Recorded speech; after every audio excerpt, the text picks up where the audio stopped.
Assalamualaikum warahmatullahi wabarakatuh. Selamat pagi, siang, sore, Bapak dan Ibu dosen dan juga teman-teman semuanya. Kami dari kelompok 10A yang beranggotakan Sinta NPM 4, Aulia NPM 29, Anissa NPM 34, dan Syifa NPM 53 akan mempresentasikan mengenai perancangan pabrik UMKM Rumah Krispi. Pendahuluan mengenai profil mitra UMKM Rumah Krispi. Banyak pelaku UMKM yang melakukan kreasi pangan lokal menggunakan singkong. Salah satunya ialah UMKM Rumah Krispi yang dikelola oleh Bapak Aceh Kodir yang berdiri sejak tahun 2009. Dipasarkan melalui berbagai mitra yang tersebar di Jawa Barat, khususnya Bandung. Juga dijual secara online melalui e-commerce seperti Tokopedia, Shopee, dan Bukalapak. Industri rumah tangga ini memiliki 4 orang karyawan yang mampu memproduksi 1.000 hingga 3.000 keripik per bulannya. Harga jual keripik singkong per kemasan dengan berat 250 gram yaitu Rp25.000 dengan batas expired 6 bulan. Dan telah memperoleh sertifikat PINT, halal, GMP dari IPB Bogor, dan ISO 9001 tahun 2008. Pernah memperoleh penghargaan diversifikasi pangan umbi-umbian pada tahun 2015. Analisis situasi eksternal atau STIP analisis. Berikut adalah hasil analisis situasi eksternal terhadap UMKM Rumah Krispi. Yang pertama, sosial. Penggeliat usaha keripik semakin menjamur beberapa tahun belakangan ini. Yang menarik minat pelanggan adalah selera budaya terhadap cita rasa lokal.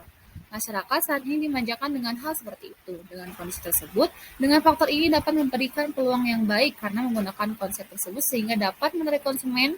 Juga semakin sibuknya kegiatan yang dilakukan oleh masyarakat membutuhkan segala sesuatu yang cepat dan praktis. Kemudian ada teknologi. UMKM Rumah Krispi memiliki kapasitas produksi yang terbatas juga disebabkan oleh keterbatasan peralatan dan teknologi yang tidak dapat memproduksi keripik dengan skala besar. Sebagai contoh, Rumah Krispi masih menggunakan oven berkapasitas kecil dan sinar matahari untuk pengeringan singkong, di mana sinar matahari ini tidak bisa diprediksi keadaannya. UMKM ini juga masih melakukan penirisan secara manual dan belum memiliki alat spinner untuk menedeskan keripik yang telah digoreng. Tidak menutup kemungkinan UMKM Rumah Krispi akan menggunakan teknologi modern ke depannya. Hal ini dapat menjadi keuntungan bagi jalannya usaha tanpa perlu menggunakan tenaga yang tidak bisa diprediksi, seperti sinar matahari. Selanjutnya adalah ekonomi. Pertumbuhan ekonomi yang meningkat, maka daya beli konsumen juga akan berkembang. Hal ini terjadi ketika pertumbuhan ekonomi yang berdampak positif pada masyarakat, maka bisnis juga akan semakin meluas dikarenakan kenaikan pendapatan.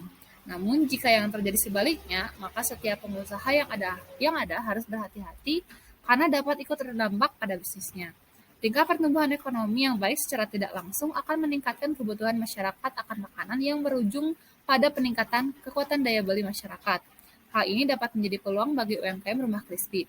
Berdasarkan pemilik usaha, pada pandemi COVID-19 ini menyebabkan penurunan aktivitas jual beli pada Rumah Krispi. Aktivitas jual beli yang menurun menyebabkan jumlah karyawan yang semua berjumlah 9 orang menurun menjadi 4 orang sehingga kapasitas produksi keripik singkong pun terbatas. Selanjutnya adalah faktor dari lingkungan. Faktor lingkungan sangat menentukan apakah bisnis yang didirikan bisa berjalan atau tidak. Karena lingkungan sekitar usaha bisnis harus memiliki dampak yang positif bagi keberlangsungan usaha ke depannya. Di mana lokasi yang strategis, antusias masyarakat terhadap penjualan produk makanan, dan juga lokasi yang mudah diakses menjadi hal yang perlu diperhatikan bagi pelaku bisnis. UMKM Rumah Krispi menjalankan bisnisnya di kawasan yang terbilang strategis, terletak di perbatasan Kota Cimahi dengan Kabupaten Bandung Barat, tepatnya di Kecamatan Batu Jajar, yang merupakan daerah penghasil singkong yang melimpah dan sudah terkenal dengan sebutan Kampung Singkong. Selanjutnya adalah politik. Politik mungkin salah satu faktor yang mempengaruhi dalam bisnis. UMKM Rumah Krispi terikat dengan peraturan pemerintah dalam menjalankan usahanya. UMKM Rumah Krispi merupakan usaha kecil yang harus menaati Undang-Undang Nomor 20 Tahun 2008 tentang usaha mikro, kecil, dan menengah. Home industry tidak terlalu berpengaruh terhadap lingkungan politik suatu negara karena tidak ada subsidi yang diberikan kepada usaha cemilan oleh negara. Kebijakan pemerintah yang dapat mempengaruhi jalannya bisnis cemilan adalah kebijakan pajak bumi dan bangunan serta kebijakan harga bahan-bahan makanan.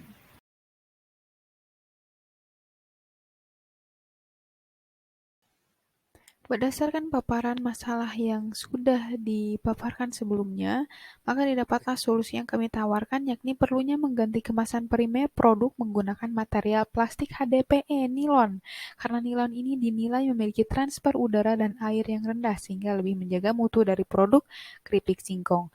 Lalu ditambahnya lapisan aluminium foil ini sebagai anti cahaya sehingga mencegah terjadinya ketengikan.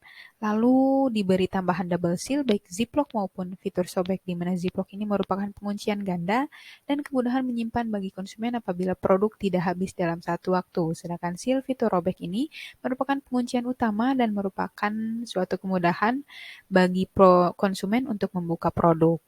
Lalu dilakukan adanya penambahan gas nitrogen yang tentunya gas nitrogen ini tidak mudah bereaksi dengan oksigen sehingga mencegah terjadinya ketengikan, kemudian juga aktivitas mikroba, kemudian mutunya lebih terjaga, umur simpannya lebih lama, warnanya lebih terjaga, dan tentunya yang lebih utama adalah jaga dari keremukan tentunya pada saat utamanya pada saat distribusi. Nah, selain itu adanya active packaging yang merupakan oxygen scavenger yang dimasukkan ke dalam kemasan untuk mencegah terjadinya kelembapan. Berikut gambaran solusi kemasan beserta perubahan label kemasan yang mengikuti aturan BPOM nomor 20 tahun 2021 mengenai label pangan olahan. Selanjutnya kajian pasar dan pemasaran. Untuk kajian pasar tersendiri, dari segi geografis ini membidik pasar tempat wisata yang berada di Kabupaten Bandung Barat. Kemudian dari segi demografis itu diperuntukkan untuk umur dan jenis kelamin baik wanita maupun pria dari usia 12 hingga 35 tahun dengan perilaku menyukai camilan kering yang berumur simpan relatif lama bersertifikat legal untuk menjamin keamanan konsumen. Kemudian untuk yang lainnya yakni berupa permintaan dari segi faktor khusus. Yang pertama itu mengingat orang hilir mudik ke daerah satu dan lainnya, khususnya yang berkunjung ke daerah KBB atau Kabupaten Bandung Barat ini, tak jarang konsumen meminta produk asli dari daerah tersebut untuk dijadikan buah tangan yang berumur simpan lama, kering, bersertifikat legal, dan halal terkadang menjadi acuan bagi konsumen muslim. Selain itu, hal ini menjadi kebanggaan atau gengsi untuk berbelanja di tempat wisata bagi konsumen. Dan selanjutnya, yakni dari segi pemasaran. Untuk pemasaran sendiri, kelompok pasar yang dibidik adalah pasar konsumen dan juga reseller, di mana untuk pasar konsumen itu dijual secara langsung di depan toko, dan untuk reseller itu bermitra dengan mitra yang tersebar di Jawa Barat, khususnya di Bandung seperti Circle K, Kartika Sari, Citra Rasa, Bormadago, Cimuri Group, Rumah Sosis Prima Rasa, dan juga merambah ke marketplace online seperti Tokopedia, Shopee, Bukalapak, dan lain sebagainya. Berikut beberapa potret mitra dan marketplace yang bekerja sama dengan UMKM Rumah Krispi. Selanjutnya ada aspek hukum dan regulasi. UMKM Rumah Krispi telah berbentuk perseroan komanditer atau CV. UMKM Rumah Krispi juga telah memperoleh sertifikat PIRT Halal GMP dari IPB Bogor dan ISO 901 tahun 2008. Agar dapat memperluas pemasaran produk UMKM Rumah Krispi ke berbagai daerah di Indonesia, kami merekomendasikan kepada UMKM untuk membuat izin edar BPOM. BPOM sendiri merupakan perizinan atau sertifikasi yang lebih besar dari skala rumah tangga. Dengan adanya izin edar BPOM ini dapat memberi keuntungan pada UMKM seperti produk dapat beredar secara legal sesuai ketentuan yang berlaku, produk pangan memenuhi persyaratan keamanan mutu dan gizi pangan, meningkatkan daya saing produk pangan, meningkatkan kepercayaan masyarakat, dan memperluas pemasaran produk.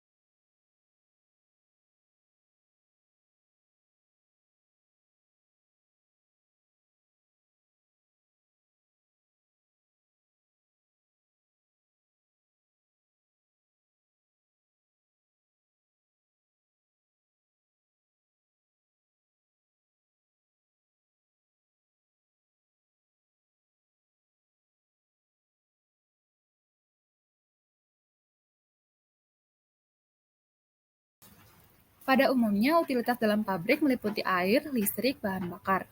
Penyediaan utilitas dapat dilakukan secara langsung di mana utilitas diproduksi di dalam pabrik tersebut, atau secara tidak langsung yang diperoleh dari pembelian ke perusahaan-perusahaan yang menjualnya. Unit pendukung proses yang terdapat dalam UMKM Rumah Krispi antara lain adalah yang pertama, unit penyediaan air. Unit ini bertugas menyediakan dan mengolah air untuk memenuhi kebutuhan air sebagai berikut. Yang pertama, air untuk penyediaan umum dan sanitasi. Selanjutnya adalah air untuk keperluan umum yang dibutuhkan untuk sarana pemenuhan kebutuhan pegawai seperti untuk mandi, cuci, dan untuk kebutuhan kantor lainnya, serta kebutuhan rumah tangganya. Air sanitasi diperlukan untuk pencucian atau pembersihan peralatan pabrik, laboratorium, dan lainnya. Selanjutnya adalah sistem pembangkit listrik. Kebutuhan listrik token total sebesar 1012 kW dipergunakan untuk menjalankan peralatan proses pabrik seperti mesin penggiling, menjalankan infrastruktur, dan perlengkapan seperti penerangan kantor bangunan, jalan, dan lain-lain. Selanjutnya adalah sistem penyediaan bahan bakar. Unit pengadaan bahan bakar bertujuan untuk memenuhi kebutuhan bahan bakar pada oven pengering. Bahan bakar yang digunakan adalah bahan bakar gas yang diperoleh dari Pertamina atau distribusinya. Per tiap bulannya menghabiskan 17 tabung gas melon. Pemilihan didasarkan pada pertimbangan bahan bakar gas, yaitu gas akan lebih irit dan hemat, proses akan menjadi lebih cepat karena gas memiliki nilai panas yang lebih tinggi, dan besar kecilnya juga bisa diatur dengan mudah. Manajemen organisasi. Berikut struktur organisasi pada home industry atau UMKM Rumah Krispi. Dikepalai oleh direktur atau pemilik, dan di bawah direktur terdapat 3 posisi, yaitu manajer produksi, manajer keuangan dan personalia, dan juga manajer pemasaran. Bagian produksi tengah jadi dan bagian produksi jadi dinaungi oleh manajer produksi. Sedangkan bagian umum dinaungi oleh manajer keuangan dan personalia, dan yang terakhir adalah bagian pendahuluan dan bagian promosi dan penjualan dinaungi oleh manajer pemasaran. Selanjutnya adalah aspek tata letak, di mana UMKM Rumah Krispi ini terdiri dari 2 lantai. Yang pertama adalah lantai 1, terdiri dari nomor 1 yang digambarkan pada gambar 2 dimensi, merupakan ruang penerima tamu yang di dalamnya terdapat toko. Kemudian nomor 2 merupakan ruang perebusan bahan baku yang di dalam ruangan tersebut terdapat sumber air. Kemudian yang ketiga adalah ruang pencetakan yang tentunya di dalamnya terdapat mesin berupa oven. Lalu yang keempat adalah lahan penjemuran, nomor 5 adalah ruang penggorengan, nomor 6 adalah ruang pembumbuan dan pengemasan, serta terdapat di dalamnya penyimpanan stok. Dan kami menambahkan tempat untuk penyimpanan nitrogen gas filling sealer, karena pada ruang ini setelah produk dibumbui lalu dikemas dalam pouch sebelum disimpan, maka diberikan gas terlebih dahulu, gas nitrogen, lalu diseal, lalu akhirnya disimpan. Dan yang ketujuh adalah tempat toilet dan musola. Nah, untuk gambar panah yang terdapat pada gambar tersebut menunjukkan tempat distribusi, di mana biasanya kendaraan pengangkut berada di depan tepat digambar pada panah tersebut. Lalu kemudian pada lantai 2 merupakan tempat mes karyawan yang pada saat ini terdapat 4 karyawan yang selain bekerja juga tinggal di mes karyawan tersebut di lantai 2. Nah, berikut merupakan versi 3 dimensi dari tata letak UMKM Rumah Krispi, di mana ketika bahan baku masuk, pertama diterima pada bagian awal, depan, bagian teras yang berada di paling pinggir. Kemudian masuk ke ruangan kedua, yakni ruang perebusan bahan baku, di mana bahan baku diterima, kemudian dicuci, dikupas, lalu direbus. Setelah direbus, kemudian dilakukan penumbukan, lalu dilakukan pencetakan di ruang ketiga. Nah, setelah dicetak kemudian dikeringkan, masuk ke lahan penjemuran, atau apabila matahari tidak mendukung maka menggunakan oven yang berada di ruang ketiga. Nah, penggunaan oven ini memang menggunakan listrik, namun jika matahari mendukung maka lebih memilih lahan penjemuran oleh sinar matahari langsung. Setelah dijemur, kemudian dilakukan penggorengan di nomor kelima, ruang kelima. Setelah dilakukan penggorengan, kemudian masuk ke dalam ruang keenam untuk dilakukan pembumbuan dan pengemasan. Setelah dikemas ke dalam pouch, kemudian diberi gas nitrogen, lalu diseal dengan baik, serta dilakukan penyimpanan stok. Setelah itu, produk bisa dijual di ruang ke-1, yakni ruang penerima tamu yang terdapat toko di dalamnya, atau didistribusikan menggunakan kendaraan pengangkut. Sedangkan lantai 2, sudah ketahui bahwa Lantai tersebut merupakan tempat mes karyawan. Kemudian ada aspek keuangan. Pertama ini kebutuhan dana berdasarkan perubahan beberapa alat produksi yang ada pada UMKM Rumah Krispi serta struktur organisasi pada home industry UMKM Rumah Krispi. Dana yang dibutuhkan sendiri terdiri dari biaya perencanaan fasilitas, biaya penunjang, dan biaya estimasi gaji pegawai. Untuk biaya perencanaan fasilitas totalnya itu sejumlah 19.163.500, sedangkan biaya penunjang itu 15.000. Selanjutnya untuk estimasi gaji pegawai totalnya sendiri itu sejumlah 1.506.000.000. Selanjutnya ada analisis kelayakan keuangan, di mana modal investasi awal yang digunakan untuk mendirikan dan menjalankan UMKM Rumah Krispi ini sebesar 817.500.000, di mana modal investasi awal ini sudah mencakup biaya alat dan bangunan. Pendapatan UMKM Rumah Krispi tiap bulannya adalah sekitar 43.528.300, dan berdasarkan perhitungan pendapatan per tahunnya adalah sebesar 522.339.600. Umur ekonomis peralatan yang digunakan untuk produksi pada perhitungan ini dianggap 5 tahun. Selain itu, UMKM juga memiliki pengeluaran tiap bulannya untuk bahan habis pakai. Total jumlah biaya bahan tiap bulannya adalah sekitar 31.193.500, dengan harga per kilogram singkong sendiri sebesar 3.500. Jadi total biaya produksi per tahun diperkirakan sekitar 374.322. Menurut pemilik UMKM sendiri, total biaya tersebut telah mencakup gaji pegawai sebesar 2 juta per bulannya. Jumlah pegawai yang terdapat pada UMKM ini adalah sekitar 4 orang, sehingga biaya yang dikeluarkan untuk gaji pegawai adalah 8 juta. Kemudian biaya yang dikeluarkan per tahun untuk pegawai adalah 96 juta. Berikut merupakan daftar biaya produksi UMKM Rumah Krispi tiap bulannya. Kemudian dilakukan perhitungan terhadap laba dan penyusutan setelah pemotongan pajak. Penghasilan diasumsikan di atas 500 juta per tahunnya, sehingga pajak yang dikenakan adalah 15%. Dihitung penyusutan pengeluaran, kemudian dihitung laba sebelum pajak, pajak laba setelah pajak, kemudian dihitung kas masuk bersih dengan rumus laba setelah pajak ditambah penyusutan, kemudian dilanjut dengan perhitungan payback period. Setelah diketahui payback period atau PP, dilanjut dengan perhitungan dengan analisis average rate of return atau ARR, yang dihitung pertama-tama. Untuk ARR ini rata-rata laba setelah pajak, kemudian dihitung rata-rata investasi, kemudian dimasuk ke ARR dengan rumus rata-rata laba setelah pajak dibagi dengan rata-rata investasi. Setelah diketahui ARR, dihitung NPV, kemudian dilanjut dengan perhitungan IRR, kemudian dilanjut dengan Profitability Index atau PI. Kemudian dibuat tabel seperti tabel 19, yaitu kesimpulan analisis aspek keuangan pada UMKM. Pada tabel tersebut disimpulkan bahwa payback period dan average rate of return masih kurang layak.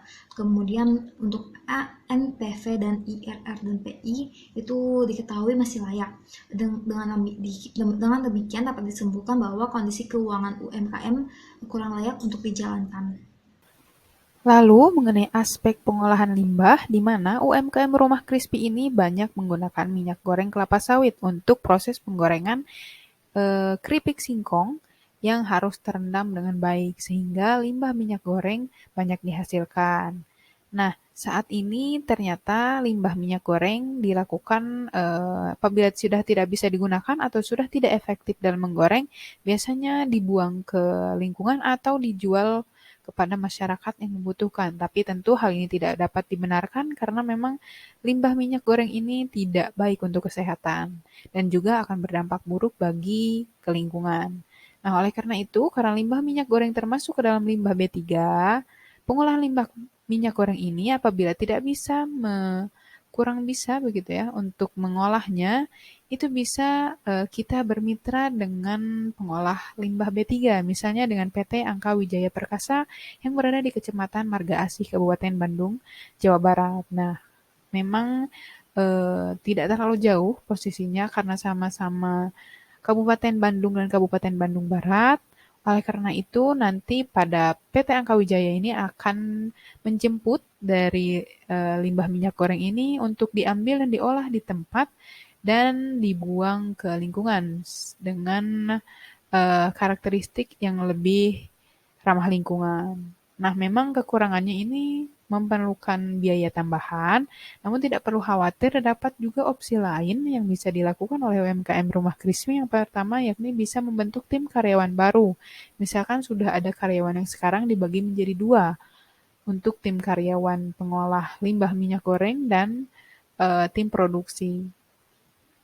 Ataupun tim yang lainnya yang bisa digunakan untuk mengolah limbah minyak goreng ini, misalnya menjadi sabun cuci, yang memang membutuhkan seperti daun binahong untuk komponen antibakterinya, kemudian juga air, pewangi alami seperti jeruk nipis, jeruk purut, dan lain sebagainya, serta NaOH, yang tentunya memang harus mengikuti aturan dari yang berlaku di Indonesia dalam pembuatan sabun cuci ini. Memang sabun cuci ini bisa dijual kembali ke konsumen atau memang digunakan di UMKM tersebut. Nah, selain itu bisa juga digunakan limbah minyak goreng ini pelumas efektif untuk engsel yang berdecit atau slot pintu yang macet hingga kunci dan gembok yang seret, serta pemoles kayu maupun rotan agar tampak lebih cerah. Oleh karena itu, berbagai opsi dapat dilakukan oleh UMKM Rumah Krispi ini. Kesimpulan, melakukan inovasi modifikatif dan pengubahan terhadap kemasan yang sudah ada. Mengganti kemasan primer produk menggunakan material plastik HDPE nilon, lalu ditambah lapisan aluminium foil, diberi tambahan double seal atau ziplock dan fitur sobek, serta penyesuaian label sesuai aturan BPOM nomor 20 tahun 2021 tentang label pangan olahan. Selanjutnya, di dalam kemasan disarankan untuk ditambahkan gas nitrogen melalui proses nitrogen flushing. Penggantian gas oksigen menjadi nitrogen dari proses nitrogen flushing tersebut selain berfungsi untuk mencegah terjadinya oksidasi lemak pada produk sehingga dapat meningkatkan umur simpannya, juga diharapkan berfungsi untuk mengurangi kerusakan produk pada saat proses distribusi. Pengolahan limbah B3 apabila tidak dapat diolah secara mandiri, maka dapat diatasi dengan saling bermitra, misalnya bersama PT Angkasa Wijaya Perkasa. Terima kasih, sekian presentasi dari kelompok 10A. Mohon maaf jika terdapat banyak kesalahan. Wassalamualaikum warahmatullahi wabarakatuh.